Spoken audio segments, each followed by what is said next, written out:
Baik, selamat siang. Assalamualaikum warahmatullahi wabarakatuh. Kita Waalaikumsalam warahmatullahi wabarakatuh. Waalaikumsalam warahmatullahi wabarakatuh. Waalaikumsalam Pak. ya kita ketemu di perkuliahan praktikum ya. Oke, selanjutnya kita akan melihat presentasi dari hasil kelompok 4. Ya, di sini ada Mas Juan Eka, kemudian Mas Doni, Ewa, Michael Setiawan, Nur Wahid, Indi, Rangga. Ya. Sudah siap kelompoknya, Mas? Mas Juan Eka?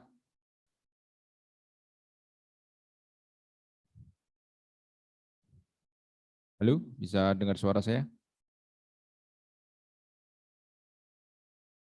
Kelompok 4 ya.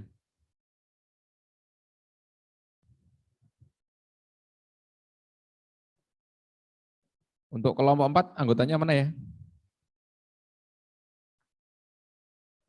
Halo, ya Pak. Sudah siap, Mas? Bentar Pak, saya tanyakan di grup ya.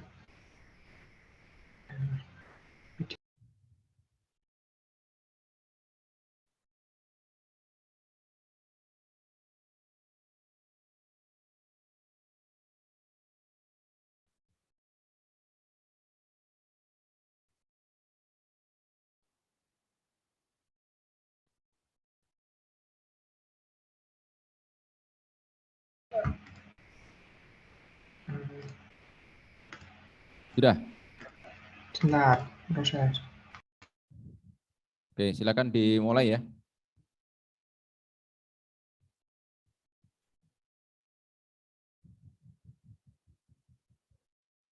Warahmatullahi wabarakatuh. Di sini saya Indi Destanaga dengan NIM 19. Diulangi, Mas. Nanti kalau share screen silakan di pojok kanan kiri bawah itu ada audio, sekalian di share screen audionya.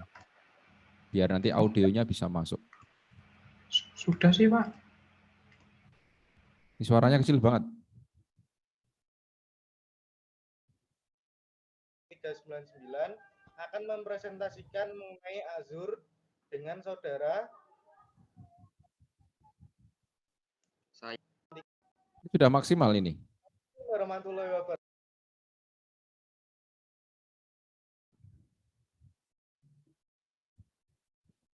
Soalnya suaranya kurang kedengaran.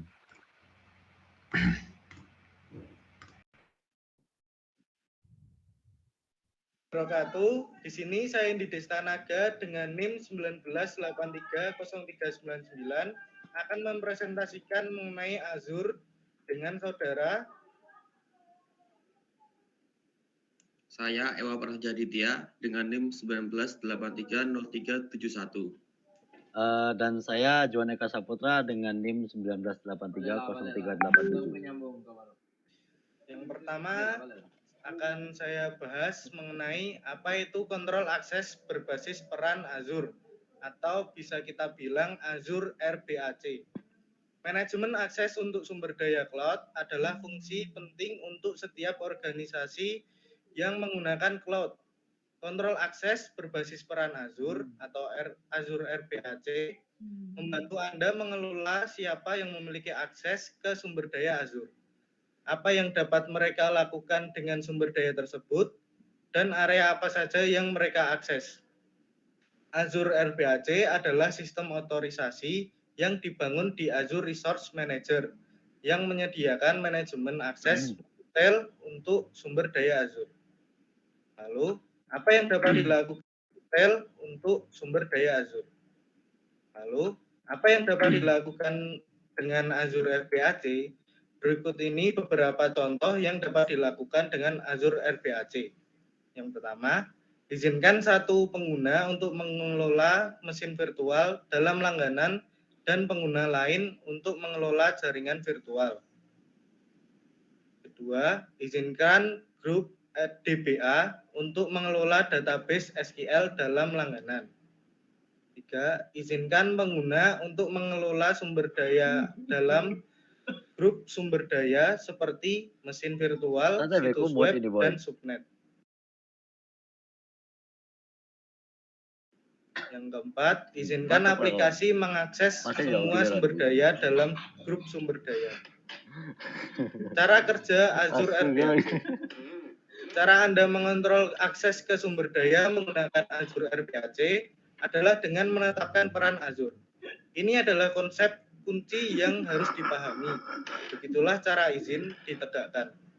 Penugasan peran terdiri dari 3 elemen.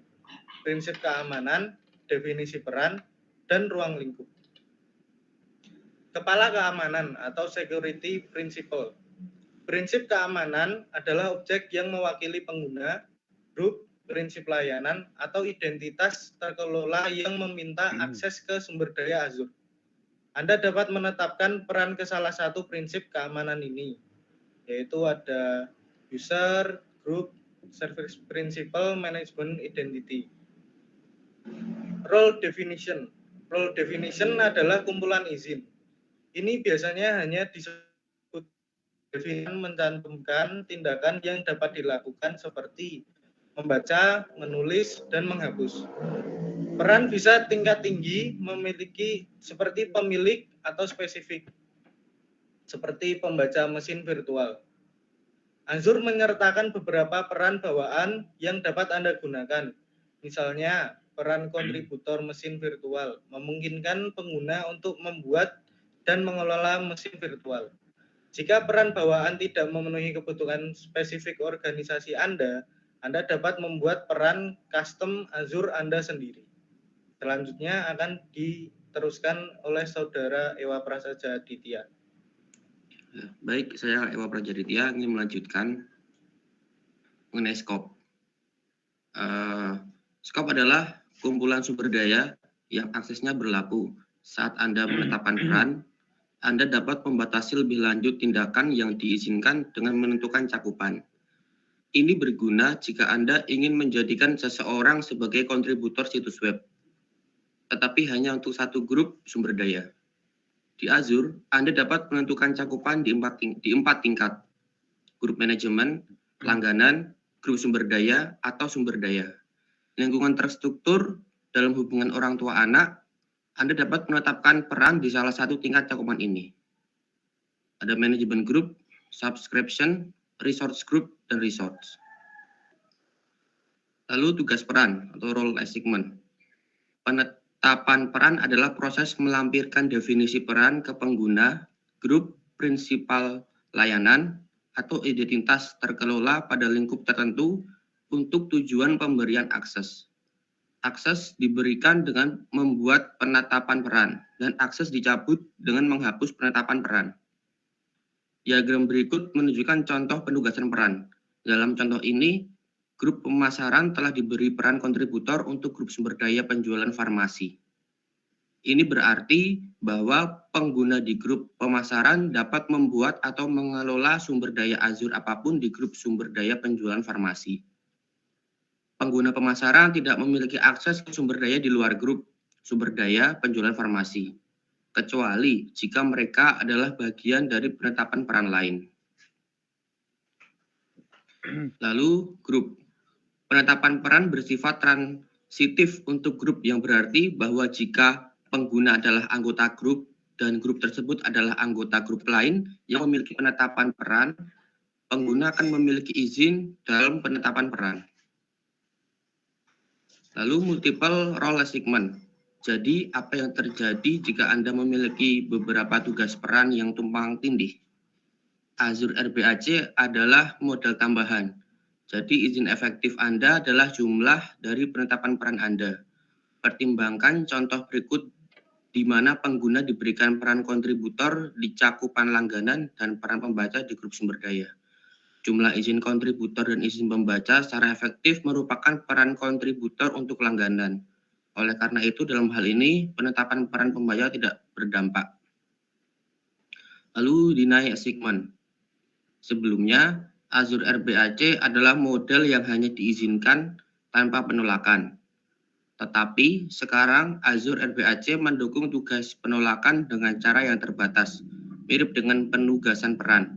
Penugasan penolakan melampirkan serangkaian tindakan penolakan ke pengguna, grup, prinsip pelayanan atau identitas terkelola pada lingkup tertentu untuk tujuan menolak akses. Penetapan peran mendefinisikan serangkaian tindakan yang dilakukan. Sementara tugas penolakan mendefinisikan serangkaian tindakan yang tidak diizinkan. Dengan kata lain, tolak penetapan memblokir pengguna dari melakukan tindakan tertentu meskipun penetapan peran memberi mereka akses. Penolakan tugas lebih diutamakan daripada tugas peran. Selanjutnya akan dijelaskan oleh Juan Eka Saputra. Baiklah, terima kasih Ewa. Pada bagian ini saya membahas tentang bagaimana Azure RBAC menentukan apakah pengguna memiliki akses ke sumber daya. Berikut ini adalah langkah tingkat tinggi yang digunakan Azure RBAC untuk menentukan apakah Anda memiliki akses ke sumber daya. Langkah-langkah ini berlaku untuk Azure Resource Manager atau layanan bidang data yang terintegrasi dengan Azure RBAC. Ini berguna untuk memahami jika Anda mencoba memecahkan masalah akses. Yang pertama adalah pengguna atau prinsip layanan. Memperoleh token untuk Azure Resource Manager. Yang kedua, token mencakup keanggotaan grup pengguna, termasuk keanggotaan grup transmitif. Yang berikutnya, nomor 3, pengguna membuat panggilan REST API ke Azure. Sebentar. Saya ulangi, yang ketiga, pengguna membuat panggilan REST API ke Azure Resource Manager dengan token terlampir. Yang keempat, Azure Resource Manager mengambil semua penetapan peran dan menolak penetapan yang berlaku untuk sumber daya tempat tindakan diambil. Yang kelima, jika penetapan tolak berlaku, akses akan diblokir. Jika tidak, evaluasi akan berlanjut. Yang keenam, Azure Resource Manager mempersempit penetapan peran yang berlaku untuk pengguna ini atau grup mereka dan menentukan peran apa yang dimiliki pengguna untuk sumber daya ini. Yang ketujuh, Azure Resource menentukan apakah tindakan dalam panggilan API disertakan dalam peran yang dimiliki pengguna untuk sumber daya ini. Jika peran menyertakan tindakan yang memiliki karakter pengganti, izin efektif dihitung dengan mengurangi non-action dari tindakan yang diizinkan. Demikian pula, pengurangan yang sama dilakukan untuk tindakan data apapun.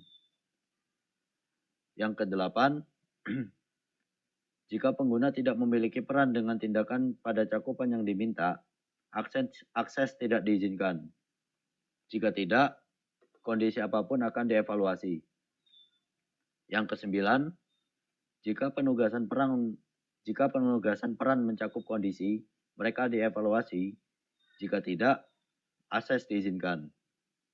Yang kesepuluh, jika kondisi terpenuhi, akses diperbolehkan. Jika tidak, akses tidak diperbolehkan. Di sini ada kelebihan akses kontrol. Yang pertama, dapat menghalangi pencurian. Sebuah akses kontrol tentunya membatasi orang yang dapat mengakses ke area-area yang eksklusif. Tentunya area tersebut dikatakan eksklusif karena menyimpan sesuatu yang berharga. Tentunya dapat mencegah terjadinya pencurian yang mungkin terjadi. Misal, pada sebuah museum terdapat akses sidik jari yang ada di area penyimpanan fosil. Ini dikarenakan hanya ada beberapa orang saja yang dapat mengakses fosil tersebut dan hanya untuk kepentingan tertentu. 2. Yang berikutnya meningkatkan level sekuritas. Di zaman sekarang, sekuritas semakin canggih, seperti contohnya saat kita melakukan transaksi. Kita mempunyai ATM yang harus dimasukkan PIN terlebih dahulu. Saat masuk hotel, ada tapping harus terlebih dahulu.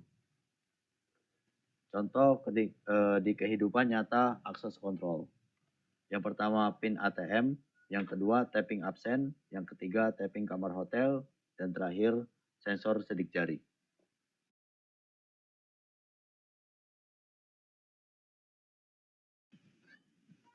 Assalamualaikum warahmatullahi wabarakatuh. Kami di sini akan melanjutkan bagian mempraktekkan RBIC ya. Bentar, saya screen dulu.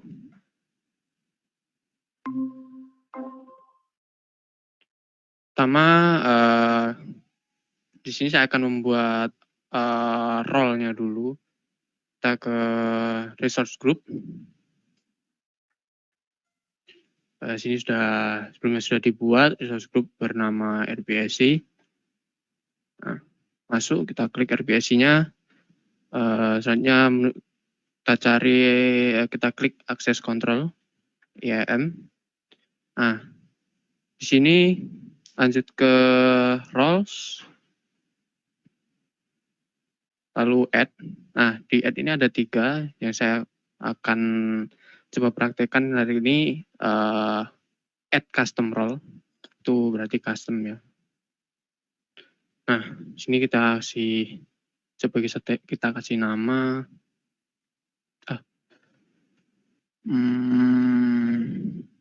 pembaca.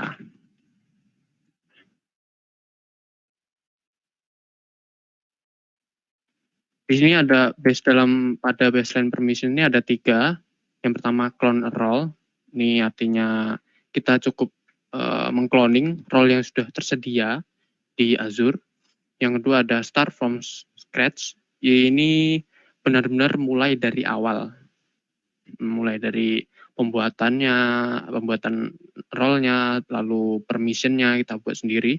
Yang ketiga ada start from JSON. Nah, start from JSON ini cukup mengimporkan jika sebelumnya sudah ada JSON role-nya. Kita pilih clone role aja yang simple. Kita cari reader. Nah, karena tadi sudah kita memakai cara cloning, jadi untuk permission ini tuh bisa di skip karena sudah default tadi kan karena kita cuman nge-clone. Jadinya di dalamnya juga sudah ke-clone permissionnya. Tapi kalau mau ditambah juga bisa.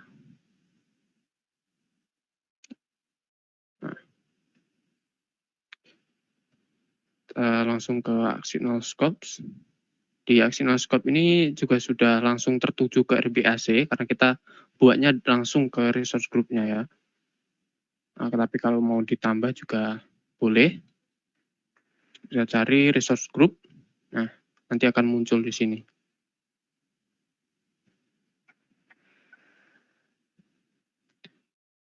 JSON-nya ini yang saya maksudkan tadi, yang sebelumnya pada basics.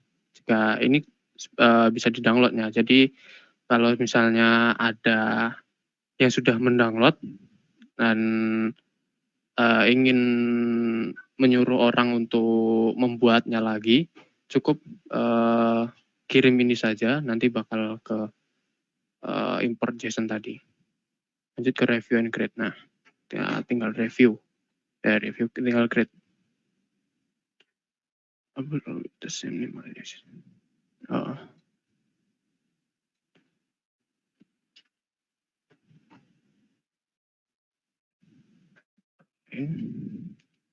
Tributor.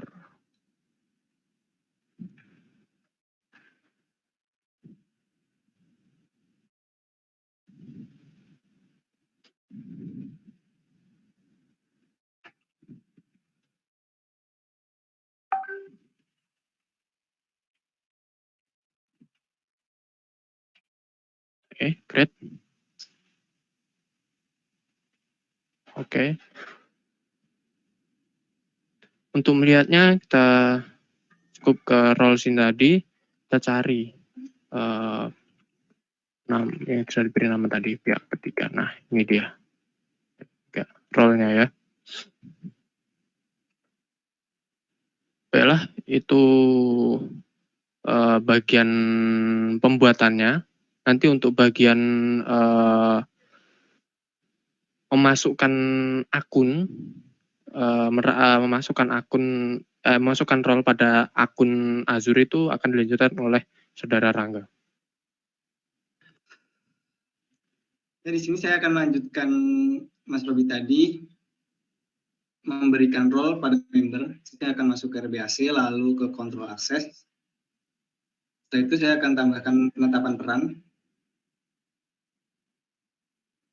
Karena Mas Robi tadi sudah membuat role pihak ketiga, saya akan menambahkan ini.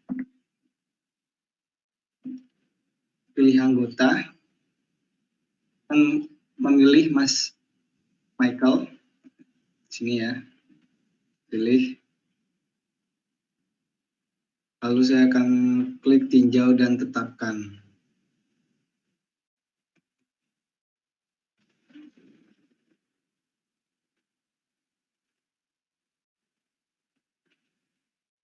Sudah di sini sudah jadi penetapan peran ditambahkan.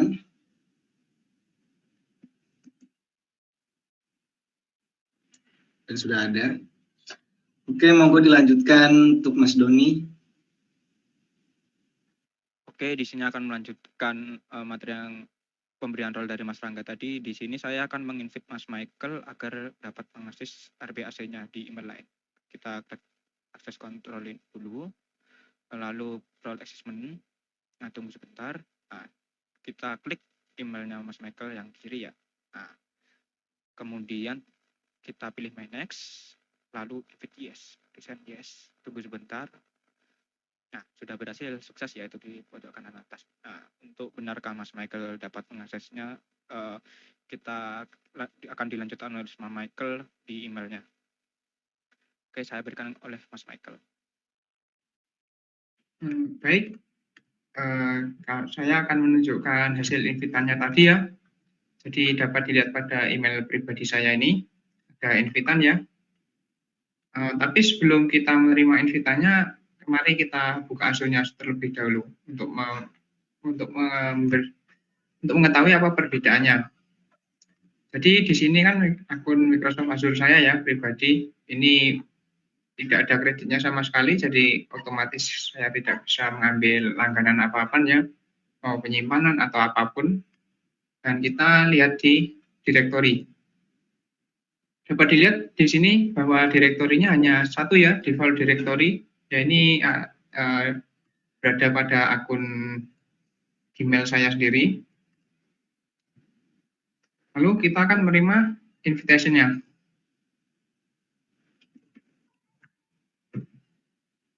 Terima.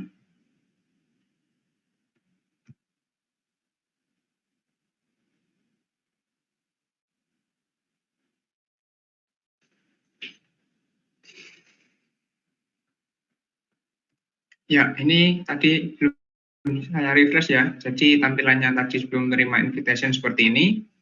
Dan ini yang setelah kita terima invitation. Ya, dapat dilihat ya, direktorinya ada 2. Dan tadi yang menginvitasinya berasal dari domain atau email Juan Saputra 23. Nah, ini jadi sudah muncul ya. Dan kita saat ini menggunakan direktorinya dari si email Juan ini. Dan dapat diketahui bahwa setelah kita ganti ke direktori yang mengundang kita tadi, kita dapat menggunakan fitur-fiturnya yang sudah dibuat oleh si pengundang. Dapat dilihat pada ini, ya, ada akun penyimpanan RB4C. Ya, jadi kita juga dapat mengupload file ya, contohnya seperti ini. Ini ada sudah bikin kontainer tes 1. Lalu kita juga dapat menghapusnya. Ini kita hapus dulu. Oke, contoh.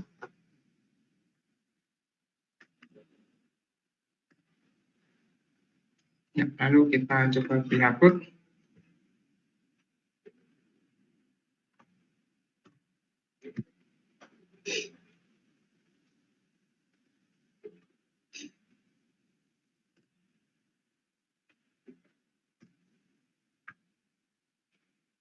Tingkat akses kontainer. Lalu kita coba buka pada job itu ya. Dan seperti dilihat kita sudah bisa mengupload sebuah GIF ya. Jadi kita tadi diberi akses untuk sebagai kontributor untuk melakukan edit maupun penghapusan. Dan lalu coba kita kembali ke direktori awal. Ya, seperti yang diketahui setelah saya ganti ke direktori saya sendiri ya, penyimpanannya juga jadi tidak ada. Dan ini si Azure menyuruh saya untuk mengambil sebuah kredit ya. Jadi bisa dibilang akun saya ini 0 kredit. Jadi seperti itulah RBAC fungsinya. Jadi kita akan diundang dan ini bisa lebih dari satu ya. Ya itu sekian penjelasan dari saya dan bagaimana prosesnya. Oke, terima kasih Mas Michael sudah menjelaskan bagaimana invite-nya berhasil dan dapat menggunakan si RBAC yang telah saya bagikan untuk Mas Michael invite-nya tadi dan role yang sudah diberikan oleh Mas Rangga sebelumnya. Di sini saya akan menunjukkan juga bagaimana dapat meninjau Mas Michael sudah login berhasil atau belum. Kita klik terlebih dahulu emailnya Mas Michael. Nah, di sini kemudian sign in. Nah, di sini ada keterangan Mas Michael sudah dapat berhasil login dari invitan tadi dan lokasi serta IP yang digunakan. Mungkin sekian dari kelompok kami untuk presentasi RBAC. Kurang lebihnya mohon maaf. Wassalamualaikum warahmatullahi wabarakatuh.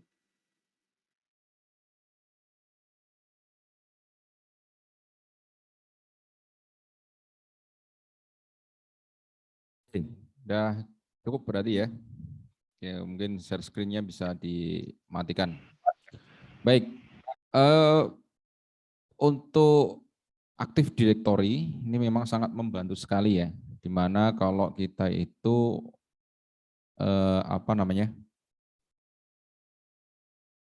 bekerjanya secara kolaborasi, ya, bekerja secara berkolaborasi. Itu kita harus memanfaatkan file-file yang saling bisa diedit bersama-sama, bisa digunakan bersama-sama. Ini AD ini sangat membantu sekali ya. Ya walaupun memang membutuhkan biaya ya jelas, untuk plot memang tidak ada yang gratis. Ini sebenarnya sangat membantu sekali. Ya, ketika contohnya kalau di sini penerapannya itu di MSV ya, PT MSV itu mereka menggunakan Active Directory itu untuk berbagi file yang akan digunakan untuk bekerja. Jadi mereka tersusun dari beberapa bagian ya, bagian editing, kemudian bagian lightning, kemudian bagian coloring dan sebagainya. Dan itu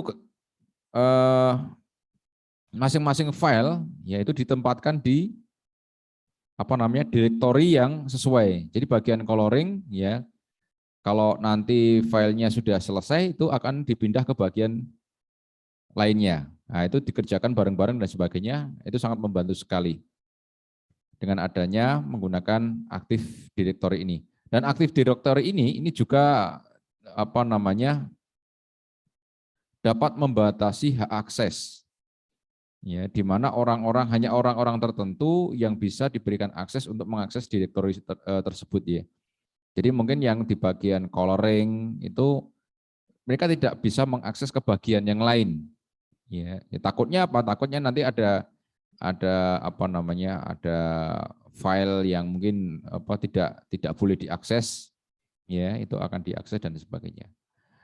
Nah, itu teman-teman sedikit. Memang saya lihat hanya sedikit ya materinya untuk yang Active Directory ini nanti, tapi pengembangannya sangat luas ya. Jadi kalau di perusahaan yang besar-besar itu mereka cenderung menggunakan Active Directory. Ya. Jadi penyimpanan file dan sebagainya itu tidak di lokal komputer karyawan-karyawan mereka, tapi di Active Directory. Baik, terima kasih teman-teman, Mas Mikael Setiawan, Mas Juan dan kelompoknya sudah mempresentasikan hasil dari diskusi kelompoknya. Mungkin itu yang bisa saya sampaikan pada kesempatan kali ini. Terima kasih teman-teman. Saya akhiri. Selamat siang. Assalamualaikum warahmatullahi wabarakatuh.